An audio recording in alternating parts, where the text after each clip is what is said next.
పంట పండిందన్నయ్య. రాణి గాయత్రిని మీరిక సొంతం చేసుకోవచ్చు.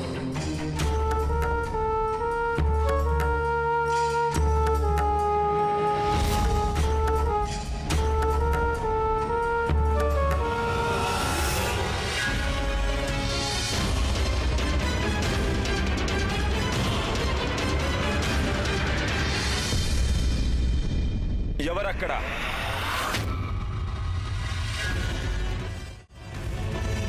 చిత్తం ప్రభు. మాకు తల తిరుగుతోంది. మా కోసం బ్లాక్ కాఫీ తీసుకురా. చిత్తం ప్రభు.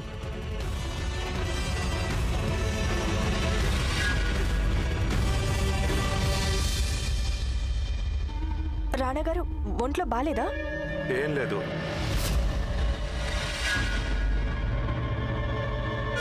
నువ్వు మీ అన్నయ్య ఇద్దరూ ఈ రాజమహల్లో ఉన్నన్నాళ్ళు మేం కులాసాగా ఎలా ఉండగలం? మీ ఒంట్లో బాలేదనిపిస్తోంది. తలనొప్పిగా ఉంది. మీరిక్కడి నుంచి వెళ్తే మొత్తం సర్దుకుంటుంది. రాణగారు చూడు, నీ నుంచి మాకేం అక్కర్లేదు. నీ సానుభూతి కూడా వద్దు. వీడు ఇంకా ఎలా బతుకున్నాడు? చూడు, రాణాగారు మేం చెప్తే వినడం లేదు. పాపం వారికి ఎందుకో ఆరోగ్యం బాలేనట్టుగా అనిపిస్తోంది. నువ్వు వారి కోసం డాక్టర్ని తీసుకురావాలి. మీరేం కంగారు పడకండి. రాణా గారు ఎప్పుడు కూడా చిన్న చిన్న సమస్యలకి ఎటువంటి మందులు వేసుకోరు. అది కాకుండా మిగిలిన అందరూ రాకుమారుల్లాగా బాల్యం నుంచి రోగనిరోధక శక్తి కోసం రాణా గారికి విషం అలవాటు చేశారు కనుక వారికి ఇలాంటి చిన్న చిన్న ఇబ్బందుల వల్ల ఏమాత్రం ఆరోగ్యం పాడు కాదు. సర్లే.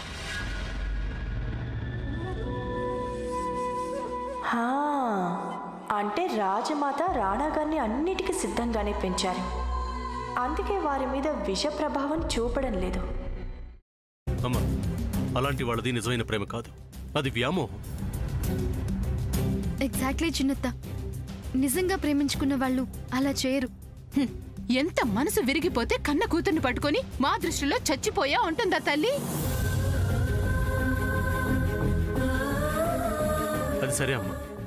తన కూతురుతో తన మాట అనేటప్పుడు ఆమె మాటల్లో వ్యథ, కళ్ళల్లో బాధ గమనించావమ్మా? పెద్దబాబుకు బర్త్డే విషెస్ చెప్పు కూడా వెళ్ళాం కదా. ఊరికే ఎలా కాలిపోతుంది? మంట పెడితేనో పడితేనో తగలబడుతుంది.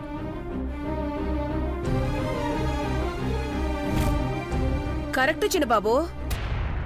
నీకొచ్చినట్టే నాకు డౌట్ వచ్చింది. పార్వతే షర్టును తగలబెట్టిందనుకుంటా.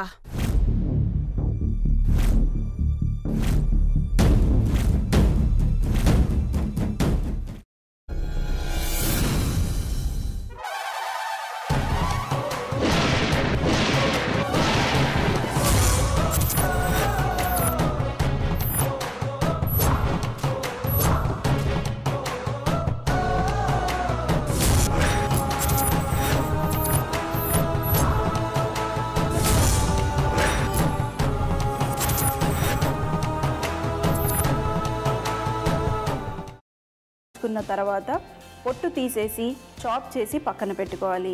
ఒక ప్యాన్లో కొద్దిగా నూనె వేడి చేసి అందులో ఆవాలు, మినప్పప్పు, శనగపప్పు, కరివేపాకు, సన్నగా తరిగి పెట్టుకున్న ఉల్లిపాయలు వేసుకుని 1 నిమిషం పాటు వేయించుకోవాలి. ఆ తర్వాత కాల్చి కట్ చేసి పెట్టుకున్న వంకాయని కూడా అందులో వేసుకుని బాగా మిక్స్ చేసి బౌల్లోకి ట్రాన్స్ఫర్ చేసుకుని అందులో తగినంత చిక్కటి పెరుగు లేదా పల్చటి పెరుగు వేసుకుని మిక్స్ చేసి అన్నంతో కానివ్వండి, చపాతీతో కానివ్వండి సర్వ్ చేసినా చాలా బాగుంటుంది.